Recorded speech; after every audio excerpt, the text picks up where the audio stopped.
one of the interesting points about this method of coaching with the inner game is when a participant begins to become self-aware of what they're doing, but is actually aware of doing something that we know may not be so successful for them in a game, and then how do we sort of correct that, and how do we put in the expertise that we have that we know is going to help them to be successful in a game without being too judgmental and without interfering with their natural learning process. I think an example of this might be if we see a participant begin to shoot, and I'll give you an example now, and we talk to them about shooting at, we want them to finish at a high point. We don't tell them that, and they start to shoot, and they shoot 100 shots, and they kind of shoot them from low down here, but they score 90 of them. Where do we then interfere, if you like, or put in some feedback for them, or how do we do that to get them to do it in a way that will be successful in a game or a game environment? Okay, and so what we've got to remember is the intention behind our coaching, and our coaching is to raise self-awareness of our players. So if, for example, the player is continually just shooting and finishing quite low with the hand and is not really fully extending, but they're getting results, and then they go into a match and they come up against a defender that blocks them, we would hope that their self-awareness is enough to know, actually, I need to change this.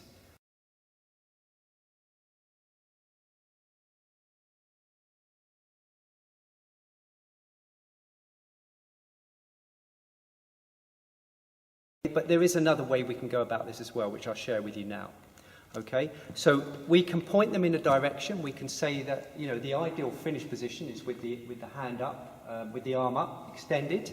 So that's the direction that we would like you to go into. And then we could bring it into some scaling, where we could say, when you finish the shot, did you finish with the arm extended? Did you finish? Did you shoot and release the ball halfway up? Or did you shoot and release the ball when you were low down? And they can just repeat this, and that's another way of doing it. Okay, so there's nothing wrong with sharing our technical expertise, but then we want them just to sort of have a go and observe what's actually happening. Okay, but as I say, what our main intention here is for our children to grow awareness, self-awareness in particular. So I think that's an important message, because what we do naturally as coaches at the moment, or on a wide scale, is we'll coach a skill, and we want to develop that skill sort of long term, but we want to develop it as fast as we can, and we want to kind of give the answers and lead in the direction that the kid or the participant should go. And what we're kind of doing is we're not allowing them to realize these things for themselves. And when we allow them to realize them for themselves, whether that's in a game situation or whether that's in a practice environment, it's much more intrinsic and it stays with them a lot longer. If I'm in a game and my coach has told me that I need to release the ball high, and I go in and I'm successful and I release the ball high, that's great, and I might be successful in that game. But at some point, I'll find a time when I'm not successful, and I'll have to make some kind of realization by myself. And whatever that realization is will last longer and will be with me a lot more than the one that was kind of given to me.